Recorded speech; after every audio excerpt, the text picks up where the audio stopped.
తెలంగాణ మన వీరులకు కేసీఆర్ గారి నాయకత్వం. థ్యాంక్ యూ మిత్రులారా. నాకేదో చాలాసేపు కూర్చున్నామని వచ్చినాయి కానీ అర్జెంటుగా ఏదో ఒక ముఖ్యమైన పని పడ్డది. అందువల్ల నేను కొంతమంది మాట్లాడకపోవడానికి కూడా నేనే కారణం ఏమనుకోవద్దు. పల్లాలు గిట్ట తిట్టారు, నన్ను తిట్టారు. గౌరవనీయులు మిత్రులు, ఉద్యమ సహచరులు, తక్కువ సమయంలోనే మీ అందరి ప్రేమ ఆదరాభిమానాలు చూరగొన్నటువంటి మన జనగామ శాసనసభ్యులు గౌరవనీయులు పల్లా రాజేశ్వర రెడ్డి గారు, గౌరవనీయులు ప్రభుత్వ చీఫ్ విప్గా పనిచేసి మన ఎంపీగా జడ్పీ చైర్మన్గా ఈ ప్రాంతానికి ఎన్నో సేవలు చేసినటువంటి పెద్దలు వెంకటేశ్వర్లన్న గారు, వేదిక మీద ఉన్న మా మున్సిపల్ చైర్మన్లు, మార్కెట్ కమిటీ చైర్మన్లు, ఎంపీపీలు, జెడ్పీటీసీలు, కోఆపరేటివ్ చైర్మన్లు, ఉద్యమకారులు, సీనియర్ నాయకులు, కొన్ని పేర్లు చెప్తుంది కానీ ఎవరైనా మళ్ళీ మీతో తప్పు పట్టుకుంటుంది, ఏ పేరు చెప్తలేని ఏమనుకోవద్దు. వేదిక మీద ఉన్న పెద్దలు, ముఖ్యంగా మన బీఆర్ఎస్ పార్టీ కుటుంబ సభ్యులకు, మా జర్నలిస్టులందరికీ పేరు పేరున నమస్కారం తెలియజేస్తా ఉన్నారు. నిజంగా కేసీఆర్ గారికి జనగామన్నా ఈ ప్రాంతం అన్నా ఆయనకు ఎంతో గౌరవం, ఎంతో ప్రేమ. ఎప్పుడు ఏ సందర్భంలో చర్చ వచ్చినా బచ్చన్నపేట గురించో, చేర్యాల గురించో, జనగామ గురించో, నర్మెట గురించో, ఈ ప్రాంతం గురించి మాట్లాడకుండా ఆయన ప్రస్తావనే ఉండదు. తెలంగాణ ఉద్యమం గురించి ఏదైనా ఒక చర్చ జరిగితే అందులో కొమరెల్లి ముచ్చటనో, నర్మెట ముచ్చటనో, బచ్చన్నపేట ముచ్చట బరాబర్ వస్తుంది. అంత మమకారం కేసీఆర్ గారికి ఉంటుంది. నిజంగా మీరు కూడా హ్యాట్రిక్ వరుసగా మూడవసారి జనగామ గడ్డ మీద గులాబీ జెండా ఎగిరేసిన మా గులాబీ సైనికులకు నా హృదయపూర్వకమైనటువంటి ధన్యవాదాలు కూడా తెలియజేస్తా ఉన్నా. నిజానికి మంచి ఎమ్మెల్యే గారు వచ్చారు. మధ్యలో నన్ను కొందరు వచ్చి కలిసి అడిగారు, చెప్పిన మీరే 4 రోజుల తర్వాత చెప్తారు, అన్న మాకు మంచి ఎమ్మెల్యే గారు వచ్చారు, మాకు ఫోన్ చేస్తే రావడుతుండు, కష్టాల్లో ఆదుకుంటుండు, మాకు చాలా మేలు జరిగిందని చెప్పేంత చక్కగా పల్లా రాజేశ్వర రెడ్డి గారు పనిచేస్తారని చెప్పినా బహుశా అది ఇప్పుడిప్పుడే మీరు చూస్తూ ఉన్నారు. అంటే మన పరిస్థితి ఎట్లా తయారైందంటే ఉగాది పచ్చడి లాగా తయారైంది. ఉగాది పచ్చడి అంటే ఏంటి? తీపి ఉంటుంది, ఒగరు, కొంచెం చేదు కూడా ఉంటుంది. ఇవాళ మన పరిస్థితి కూడా గట్టేయండి. జనగాంలో పల్లెన్న గెలిచింది కానీ హైదరాబాద్లో గవర్నమెంట్ రాకపోయా అనేది అడ్డుపడ్డ. పల్లెన్న వచ్చినందుకు గవర్నమెంట్ కూడా వచ్చింటున్నా అద్భుతాలు చేస్తుంటే మీ జనగాంలో ఇంకా చాలా బాగా పనిచేసుకునే అవకాశం ఉంది. కానీ ఇది ఎంతో కాలం కాదు, తప్పకుండా ప్రజలు అన్నీ గమనిస్తూ ఉంటారు. మంచి రోజులు తప్పకుండా వస్తాయి. మనకేమి ఉద్యమాలు కొత్త కాదు, అరెస్టులు కొత్త కాదు, నిర్బంధాలు ఈ ప్రాంతానికి కొత్త కాదు. అనేక నిర్బంధాలు చూసినాం. వామపక్ష ఉద్యమాల్లో నిర్బంధాలు చూసిన గడ్డ ఇది. తెలంగాణ ఉద్యమంలో చంద్రబాబు నాయుడు, రాజశేఖర రెడ్డి గారి హయాంలో కూడా నిర్బంధాలు చూసిన గడ్డ. ఇదే లెక్కన మనకు తప్పకుండా పోరాడదాం. మనం అధికార పక్షమైనా ప్రతిపక్షమైనా మనది ప్రజల పక్షం. ప్రజల పక్షాన్ని నిలబడి మనం కొట్లాడదాం. ఇక మా విజయం ఉన్నది. ఆ రోజుల్లో సర్పంచ్గా, మన పెంబర్తి సర్పంచ్గా ఆ రోజుల్లోనే జైలుకు పోయిన ఉద్యమకారురాలు. అంటే ఒక మహిళ అయి ఉండి ఆ రోజుల్లో గొర్రెలను రైలు పట్టాల మీద పెట్టి జైలుకు పోయింది, సర్పంచ్ అయింది, జెడ్పీటీసీ అయింది, మార్కెట్ కమిటీ చైర్మన్ కూడా అయింది. సో అట్లా ఎంతో ఉద్యమాలు చేసినటువంటి చరిత్ర ఈ ప్రాంతానికి ఉంది. మీ యాదగిరెడ్డి గారు పద్మమ్మ మాట్లాడింది. ఈడ జనగామ చౌరస్తాలో ఓ రోజు నిరాహార దీక్ష శిబిరం జరిగితే నేను వరంగల్కి వెళ్ళి వచ్చాడు. కూర్చుంటే దుమ్ము చేసాం. ఒక దమ్ము ఎటు చూసుకుపోయింది మరి నా రోజు పేద లొల్లి లాఠీ చార్జ్ జనగామ చౌరస్తాల అరెస్ట్ చేసి జీపులు వేసుకొని బచ్చన్నపేట పట్టుకుపోయింది. ఆడో కానీ మనం టవర్ ఎక్కింది. ఆయన పేరు ముస్లిం లీడర్ జావిద్. ఆయన పోయి టవర్ ఎక్కింది, హరిశంకర్ దిస్తావా దించామని ఇదే కళ్ళు నన్ను జల్దీసి పెట్టింది. సో అట్లా ఎన్నో పోరాటాలు చేసినటువంటి ప్రాంతం ఈ జనగామ ప్రాంతం. సరే మిత్రులారా, ఏం జరిగినా ఇలా కాంగ్రెస్ వాళ్ళు నోటుకొచ్చినట్టు మాట్లాడుతున్నారు. నిజంగా కేసీఆర్ కంటే ముందు కాంగ్రెసే కదా ఈ రాష్ట్రాన్ని ఎక్కువ రోజులు పాలించింది. నోరు పెద్దగా చేసుకొని మాట్లాడుతుంది. మీ ముఖానికి మంచినీళ్ళని ఇచ్చిండ్రా ఈ జనగామ ప్రాంతానికి? ఇవాళ దేవాదుల నీళ్ళు వచ్చి జనగామ సస్యశ్యామలం అవుతుందంటే అది కేసీఆర్ గారి కృషి అని చెప్పి మనం చెప్పుకోవడం తప్పదు. ఎందుకంటే ఆడ కాంతానపల్లి కట్టి సంవత్సరానికి 300 రోజులు నీళ్లు లిఫ్ట్ చేసిన కనుకనే ఇవాళ ఈ ప్రాంతానికి నీళ్లు వచ్చినటువంటి పరిస్థితి. ఆనాడు మీరుండగా వలసలకు కేంద్రంగా ఈ ప్రాంతం అంతా కూడా కరువు కాటకాలతో వలసలకు కేంద్రంగా మార్చింది మీరైతే వలసలు వాపస్ తెచ్చి మళ్ళీ పల్లెల్లోకి వచ్చి ఇవాళ మా వాళ్ళు బ్రహ్మాండంగా వ్యవసాయం చేసుకునే విధంగా ఉచిత కరెంట్ ఇచ్చి రైతు బంధు ఇచ్చి ఇవాళ గోదావరి నీళ్లు తెచ్చి ఈ ప్రాంతాన్ని సస్యశ్యామలం చేసింది బీఆర్ఎస్ పార్టీ కాదా? ఇవాళ రేవంత్ రెడ్డి గారు కరెక్ట్గా ఇవాళకి 2 నెలల పాటు కాంగ్రెస్ గవర్నమెంట్ వచ్చి డిసెంబర్ 7 నాడు ఎక్కింది. ఇలా ఫిబ్రవరి 7 బరాబర్ 2 నెలలు నిండింది, 60 రోజులు అయింది. వాళ్ళు ఏం చెప్పిందే 100 రోజుల్లో ఇది చేస్తాం అవి చేస్తామని చెప్పింది.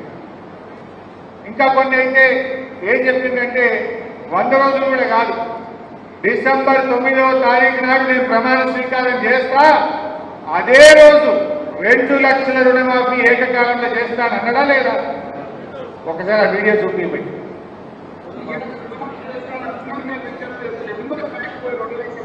రెండవది రుణమాఫీ అంటే రెండవది సౌండ్ పెట్టారా?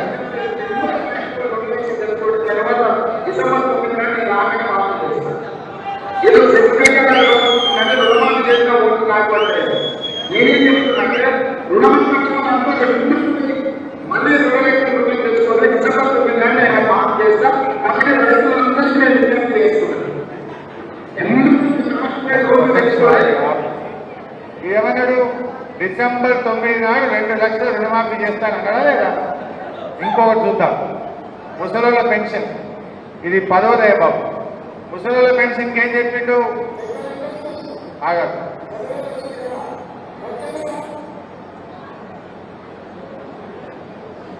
ముసలోళ్ళ పెన్షన్ ఏం చెప్పిండు? ఇక అవ్వానికి ఎంత పెన్షన్ వస్తుంది? 2000 వస్తుంది. ఇక మేము వస్తున్నాం డిసెంబర్ రాగానే 4000 ఇస్తాను. మీకు ఒక విషయం తెలిసి ఉంటుంది, ఇలా సర్పంచులు ఉన్నారు, ఎంపీటీసీలు ఉన్నారు. పోయిన నెల పింఛనే రాలేదు.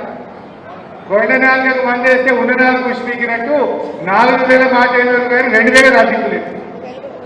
పోయిన జనవరిలో వృద్ధులకు, వితంతువులకు, వికలాంగులకు పెన్షన్ రాలేదు. మొన్న ఫిబ్రవరి 2వ తారీఖుకే ఫిబ్రవరి పెన్షన్ ఇచ్చింది. అంటే మధ్యలో 1 నెల పెన్షన్ ఎగరగొట్టింది. ఈ ముచ్చట మీ ఊర్లలో పోయి వృద్ధులతో, వితంతువులతో, బీడీ కార్మికులతో, మా నేత గీత కార్మికులతో మీరు చర్చ పెట్టాలన్నా వద్దా? వాళ్ళు చెప్పిందేమో 4000, ఇచ్చే 2000 కూడా ఎగబెట్టింది. ఎట్లా చెప్పింది ఒకసారి? 2000 వస్తుంది కదా, వచ్చే నెల మీకు 4000 ఖాతాలో వస్తాయి. వచ్చే నెల డిసెంబర్ 9 నాడు పెద్దగా 2000 కాదు, ఇందిరమ్మ రాజ్యం వచ్చి నీకు 4000 రూపాయలు పెన్షన్ వస్తాయి. ఎవరు నడుపుకునే పని లేదు. ఇంతకుముందే సీన్ చెప్పింది, మనోడు వచ్చి నీ కాళ్ళు ఎత్తుతాడు, పెట్రోల్కు 500 వెయ్యి ఇచ్చేవాడు. నడిచి నీ కాళ్ళు పెడితే నీ మనోడు వచ్చి నీ కాళ్ళు ఎత్తుతాడు. ఎందుకంటే ఆయన పెట్రోల్ బండి ఇంత పెట్రోల్ కావాలంటే 500 వెయ్యి నిన్ను అడుక్కోవాలి. అందుకే పేదల కోసం కొడుకు మీదనో, కోడల మీదనో, బిడ్డ మీదనో, అల్లుడి మీదనో ఆధారపడకుండా మందు గోళీలు కొనుక్కోవాలనుకున్నా మనవాడికి చాక్లెట్ మనీ ఇవ్వాలన్నా ప్రతి నెల 4000 రూపాయలు నీ ఖాతాలో వేసే బాధ్యత సోనియా మనీష్. ఇప్పుడు కాళ్ళు వద్దుతారా, కాళ్ళు చూస్తారా? ఇప్పుడు ఉన్న 2000 పన్నెండే కదా, ఇప్పుడు ఉన్న 2000 పోయినాయి కదా. అంటే ఇప్పుడు ఎంత అబద్ధాలు మాట్లాడతారు. ఇటువంటి బట్టెబాజీ మాటలు చెప్పి వాళ్ళ అధికారంలోకి వచ్చింది. అట్లే రైతు బంధు, ఆ రోజు నేను ఇదే పాలకుర్తికి వచ్చి ఎన్నికల కమిషన్ అనుమతి వచ్చింది, రేపు పొద్దున మీ ఫోన్లన్నీ టింగున మోగుతాయి, మీ బ్యాంకుల్లో పైసలు పట్టాయని చెప్పినాం మనం. వీళ్ళేమో ఇదే బచ్చలపేటలో చెప్పిన వీళ్ళు ఏం చెప్పిండ్రు? ఇప్పుడైతే 10,000, మేము వస్తే 15,000 పడతాయి అన్నారు అని ఎలక్షన్ కమిషన్ కు పోయి హరీష్ రావు పైసలు వేస్తా అంటుండేది ఆప్మని ఆపించింది. అంటే ఇచ్చే పైసలు ఏది ఇవ్వలేదు, 15,000 ఇస్తామన్నారు. మరి ఆ 15,000 దిక్కులేదు, ఈ 10,000 కూడా దిక్కులేవు. అంటే అందరికీ ఇప్పటికి ఇంకా 2.5 ఎకరాలు 3 ఎకరాలనే ఆగిపోయి మన కేసీఆర్ ఉందని చెప్పిన రైతు బంధు ఆగినాదే. మీకు ఒక విషయం గుర్తు చేస్తా. ఓసారి కరోనా వచ్చింది, 2 ఏళ్ళు వచ్చింది వరుసగా. కరోనా మనకి ఏప్రిల్ నెలలో వచ్చింది, మార్చ్ ఏప్రిల్ నెలలో వచ్చింది. కరోనా వస్తే 45 రోజులు లాక్డౌన్, అందరం ఇళ్లలోనే ఉన్నాం. రిజిస్ట్రేషన్లు బంధు, బండ్లు కొనుడు బంధు, గవర్నమెంట్కి ఆమ్దాని నెల్లు రూపాయి లేదు. మరి ఇక కరోనా మే నెలలో అయిపోయింది, జూన్ వచ్చింది, వర్షాలు చినుకులు పడతాయి. కేసీఆర్ గారు వ్యవసాయ శాఖను మా ఆర్థిక శాఖను మీటింగ్ పిలిచింది. ఇక జూన్ వస్తున్నాయా, 6 తారీఖుకేవి వాతావరణ శాఖ వాళ్ళు వాటిని పడతాయని అంటున్నారు. మరి చినుకు పడకముందే రైతు బంధు పోవాలి కదా, ఏం సంగతి పైసలు తయారు చేయండి అన్నారు. ఆర్థిక శాఖ అధికారులు ఏమన్నారు, ఎక్కడ సార్ 45 రోజులు లాక్డౌన్ అయినాయి, పైసలు లేవు సార్, ఖజానా ఖాళీ ఉంది అన్నారు. అనగానే కేసీఆర్ ఒక మాట అన్నాడు, ఏమేమా గరీబ్ గాళ్ళు రైతులే దొరికినారా మీకు? మంత్రుల జీతాలు బంద్ పెట్టు, ఎమ్మెల్యేల జీతాలు బంద్ పెట్టు, ఉద్యోగస్తుల జీతాలు బంద్ పెట్టు, అన్ని బంద్ పెట్టు, బిల్లులు బంద్ పెట్టు, అన్ని బంద్ పెట్టు, రైతు బంధు మాత్రం వాన చినుకు పడక ముందే పడాలి అన్నాడు. కరోనా కష్టకాలంలో కూడా రైతు బంధు మన కేసీఆర్ ఇచ్చింది. వీళ్ళు ఇచ్చిన అరేపుడు పడ్డాలే అంటే ఏం మాట్లాడిండ్రు, దానికి కూడా డైలాగ్ కొట్టిండ్రు.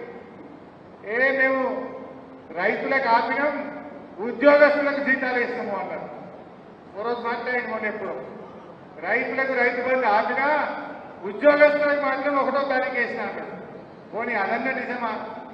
నిన్ననే మా చేరియాలకే టీచర్లు ఫోన్ చేసింది, నాకు సిద్దిపేటకి వెళ్ళి ఉద్యోగస్తులు ఫోన్ చేసిండ్రు, అన్న 7 తారీఖు వచ్చింది ఇంకా జీతాలు వల్లేదు అంటూ. మరి ఎటు దిగినట్టు పైసలు? రైతులకు ఆపినా ఉద్యోగస్తులకు వేసినటివి.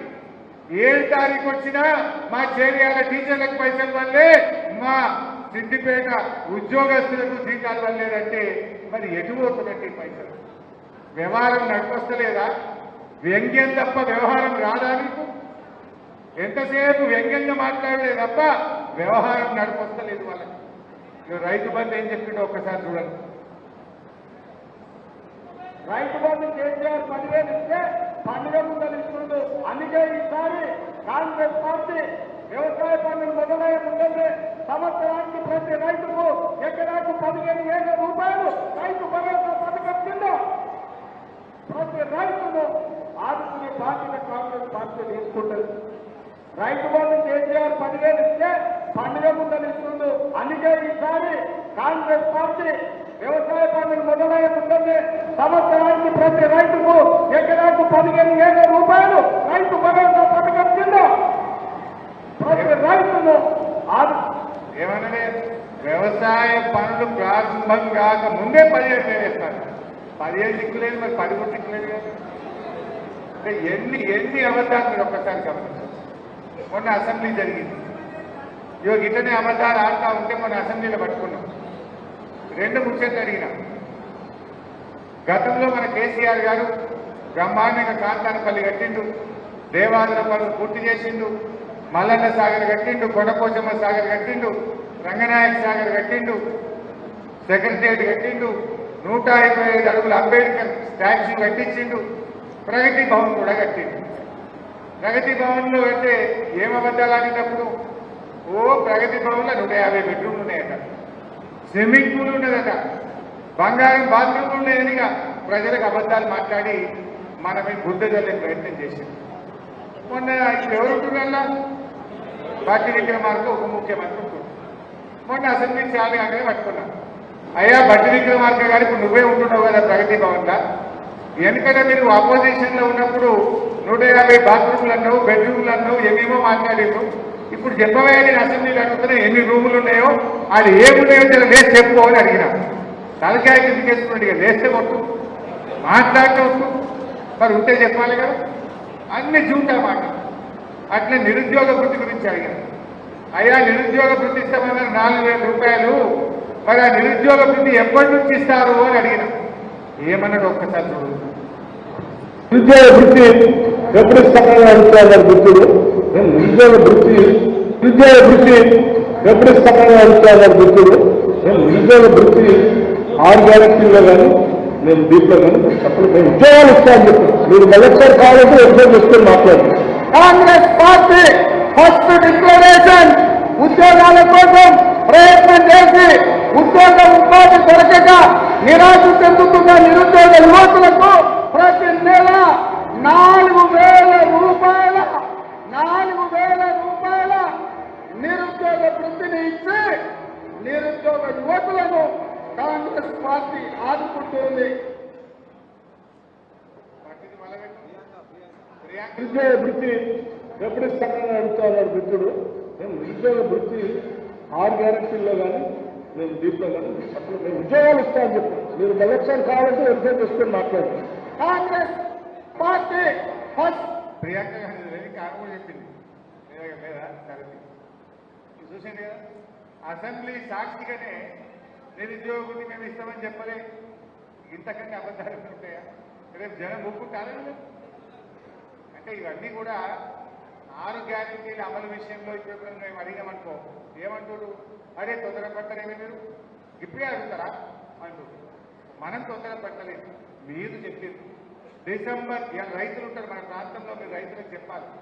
3 మోసాలు చేసిండ్రు రైతులకు. 3 వాళ్ళు ఏం చెప్పిండ్రు? డిసెంబర్ 9వ తేదీ రాగానే 2 లక్షల రుణమాఫీ అన్నారు. మేము రాగానే 15,000 రూపాయల రైతు బంధు అన్నారు. మోసం చేసింది. మేము రాగానే మీరు వడ్లమ్ముడు ఆపుకోండి 500 బోనస్ ఇచ్చి వడ్లు కొట్టమన్నారా లేదా? 3 మోసాలంటే అది వడ్లు కొన్నారా? కొనలే. రుణమాఫీ చేసిండ్రా? చెయ్యలే. 3వది రైతు బంధు వేసిండ్రా? వెయ్యలే. 4వ మోసం 24 గంటల కరెంట్ ఇస్తామన్నారు. ఒక ఆయన మెదక్ల ఎమ్మెల్యే ఉన్నాడు. 24 కాదు, అవసరమైతే రోజుకు 48 గంటల కరెంట్ ఇస్తాను. ఇక పుణ్యాత్ముడు. మరి ఇవాళ ఊళ్ళలో పోయి మీ ఊళ్ళలో మీరు అందరూ రైతులే వస్తున్న అదే 24 గంటలు. పొద్దుగాల 2 గంటలు పోతుంది, పొద్దుకి 6 గంటలు పోతుంది, మధ్యలో గంట పోతున్నారు. రోజుకు 14 గంటలు 15 గంటల కరెంటు కూడా వస్తలేదు. అంటే రైతుల విషయంలో కాంగ్రెస్ పార్టీ 2 నెలల్లోనే 4 మోసాలు చేసింది రైతులకు. 24 గంటల కరెంటులో మోసం, రైతు బంధులో మోసం, వడ్లకు బోనస్ లో మోసం, 2 లక్షల రుణమాఫీలో మోసం. ఈ విషయాలను మీరు దయచేసి రైతుల్లో గ్రామాల్లో చర్చ పెట్టాలని చెప్పి నేను మీ అందరినీ కూడా ఈ సందర్భంగా కోరుతా ఉంటాను. అయితే రేవంత్ రెడ్డి గారు మీరే చూశారు ఏమన్నాడు? నేను 9వ తారీఖు నాడు ప్రమాణ స్వీకారం చేస్తా, అది సోనియా గాంధీ పుట్టినరోజు, ఆ రోజే 2 లక్షలు మాఫీ చేస్తాను. పాపం ఆయనకు ఏమనిపించిందో ఏమో కానీ 9వ తారీఖు అయితే లేట్ అయితే అనుకున్నాడు. 2 రోజుల ముందు 7వ తారీఖే ప్రమాణ స్వీకారం చేసింది. ప్రమాణ స్వీకారానికి మాత్రం తొందరపడ్డాడు. మరి హామీల అమలు విషయంలో మాత్రం ఎగవేత దాటవేత. ప్రమాణ స్వీకారం 2 రోజులు ముగ్గటికి చేసి హామీలు అమలు చేయబోయా అంటే దాటవేయబట్టి ఇదెక్కడి అయినా 60 రోజులు అయిపోయింది. ఇక మిగిలింది 40 రోజులు. ఈ 40 రోజులు కూడా ఉంటారా? 10 రోజులు 15 రోజులు అయితే ఎలక్షన్ కోడ్ వస్తుంది, పార్లమెంట్ ఎన్నికల కోడ్ వస్తుంది. రేపు ఏమంటాడు? అయ్యో కోడ్ వచ్చింది కదా, ఇప్పుడేం కోడ్ లేదు. నిజంగా నీకు 100 రోజులు అమలు చేసేది ఉంటే, నీకు చిత్తశుద్ధి ఉంటే, నీ హామీల మీద నిజాయితీ ఉంటే ఇప్పుడే జీవోలు ఇయ్యి, ఇప్పుడే నిర్ణయం తీసుకో. రేపు వడ్లు వస్తాయి యాసంగి పంటకు, ఆ వడ్లకు ఖచ్చితంగా 500 బోనస్ ఇచ్చి వడ్లు కొట్టనే నీ పార్లమెంట్ లో నీకు ఓట్లు వేస్తారు, లేకపోతే నీ కాంగ్రెస్ పార్టీని కోట పెడతారు. రేపు వడ్లు రావా? కరెక్ట్ గా ఓట్లు డబ్బులు పడే టైంకు వడ్లు వస్తాయి. అప్పుడు బోనస్ ఇవ్వలేదనుకో అదే కాంగ్రెస్ పార్టీకి ఇదే రైతులు తగిన బుద్ధి చెప్పే పరిస్థితి వస్తుంది. అదేవిధంగా అక్క చెల్లెలకు 2500 ఇస్తానవా లేదా మహాలక్ష్మి? మరి ఎందుకు ఇస్తారు? ఆ మహాలక్ష్మి ఇస్తేనే 2500 అక్క చెల్లెల అకౌంట్లో పడితేనే రేపు మహిళల ఓటు అడిగే హక్కు కాంగ్రెస్ పార్టీకి ఉంటుంది. మా వృద్ధులకు వితంతువులకు 4000 పెన్షన్లు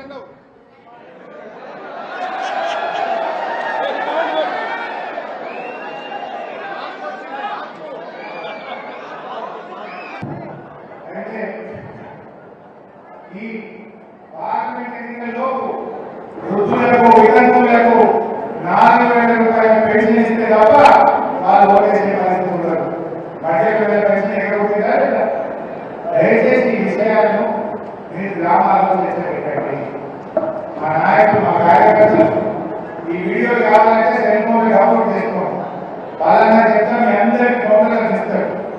సిద్ధమై ఎవరి వాళ్ళకి రైతులకు చూపింది మహిళలకు చూపించండి.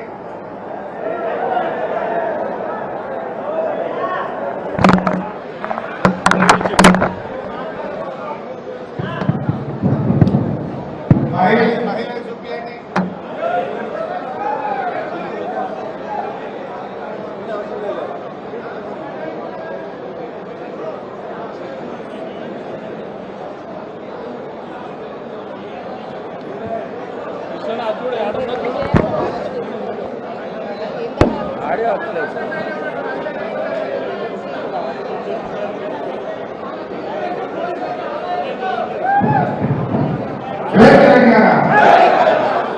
దయచేసి వీడియోలను ప్రజలకు చూపించండి, ప్రజల్లో చర్చించండి.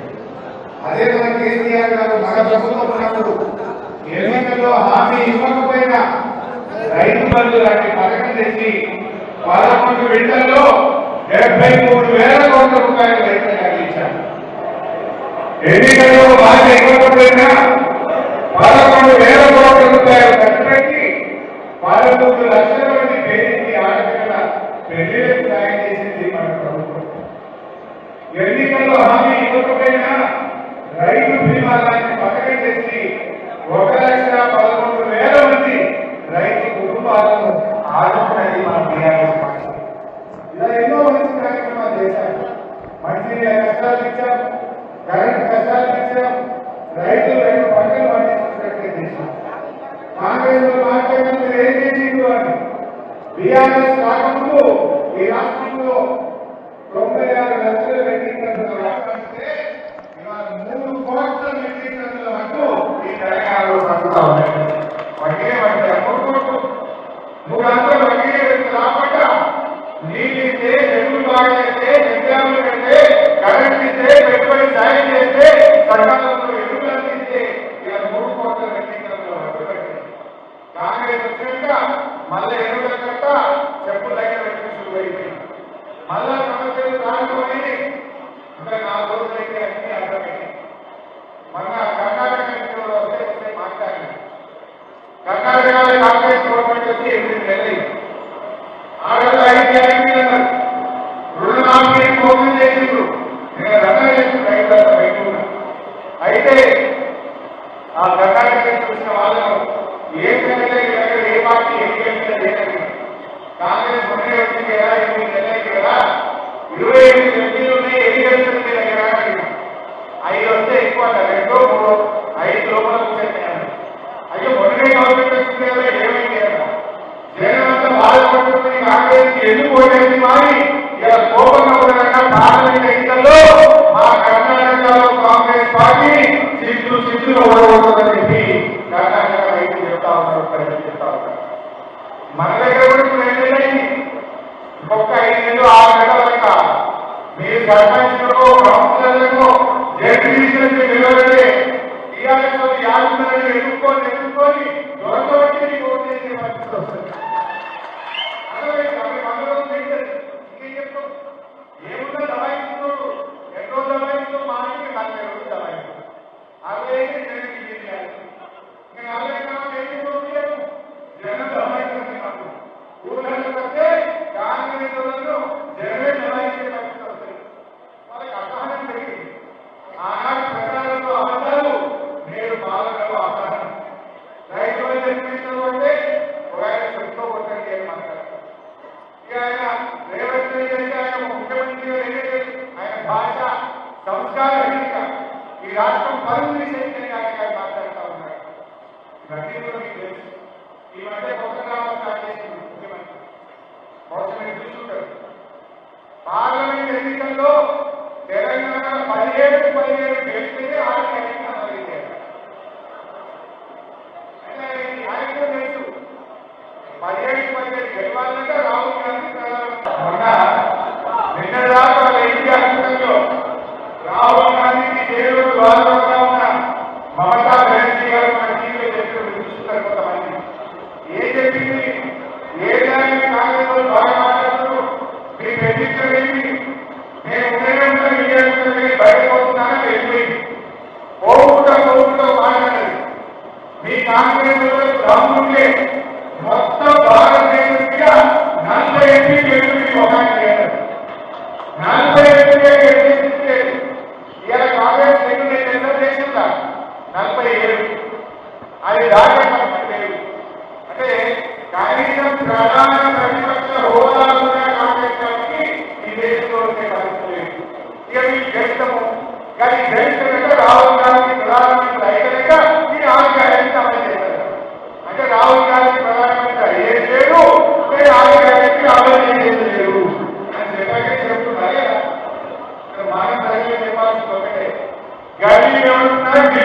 చెప్తున్నా, మన కోసం పనిచేసుకోడు, తెలంగాణ కోసం కొట్లాడేటప్పుడు మన కష్టంలో ఆత్మీయుని మనం గెలిపించుకోవాలి, టీఆర్ఎస్ పార్టీని గెలిపించుకోవాలని చెప్పి చెప్పాల్సిన అవసరం. ఈ ఆరోగ్యాన్ని అమలు చేయించాలంటే మనం టీఆర్ఎస్ పార్టీ ఎంపీ గెలవాలి. ఈ కాంగ్రెస్ పార్టీ ప్రజలు వంచాలంటే, కాంగ్రెస్ గురిపాటి చెప్పాలంటే టీఆర్ఎస్ పార్టీని గెలిపించాలని మన ప్రజల్లో కదలిక ఇవ్వాలి. ఇక్కడ బాగా తప్పలేదా? డిసెంబర్ 9 2 లక్షల పెన్షన్ ధోకా కాదా? అదేవిధంగా 4,000 పెన్షన్ ధోకా, 500 బోనస్ ధోకా, 24 గంటల కరెంటు ధోకా, 4,000 నిరుద్యోగ వృత్తి ధోకా. ఇవన్నీ అబద్ధాలు చెప్తారు కదా. మరి ధోకా వారికి బుద్ధి చెప్పాలా వద్దా? ఇది మేము చర్చలో పెట్టాలి. ఎవరు అదైతే మాట్లాడి మా కార్యకర్తలకి అక్కడ పెట్టుకున్నారు, మూడేళ్ళు నీళ్లు పెట్టుకుని వస్తున్నారు. ఇక అంతకు రెట్టింపు మీరు తాగిన గుణపాఠం చెప్తాం, జాగ్రత్త అని చెప్పి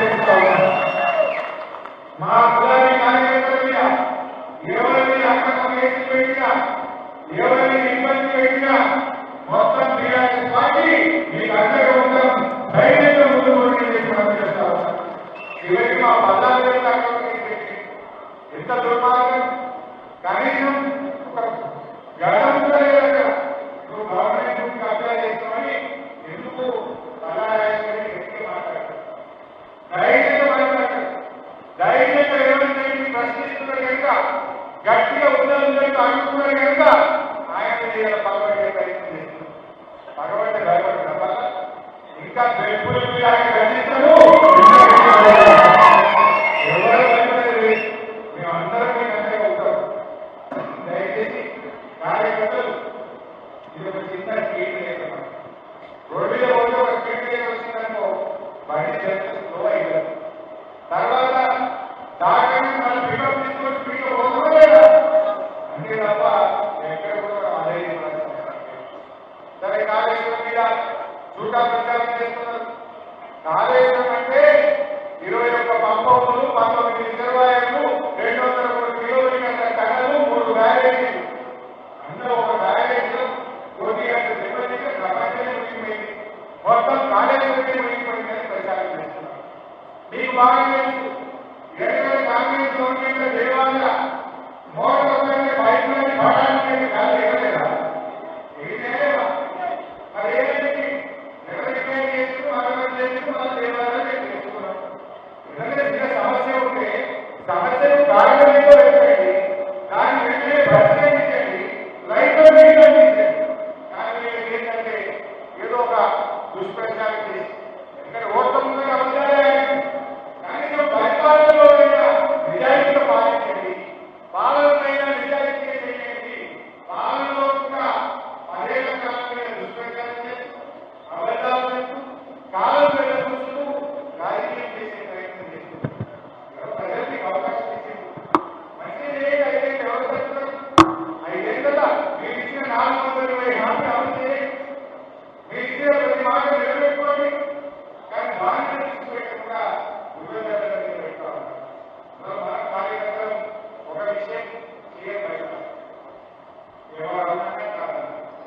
ఈ రాష్ట్రంలో మళ్ళీ ఎన్నికలు ఎప్పుడు వచ్చినా ఖచ్చితంగా ప్రజలు మళ్ళా మన కేసీఆర్ గులాబీ జెండా అయితే చూసుకుంటారు. మనం కొద్ది రోజులు పెట్టుకోవాలి. ప్రజల పక్షాన మనం పోరాటం చేద్దాం.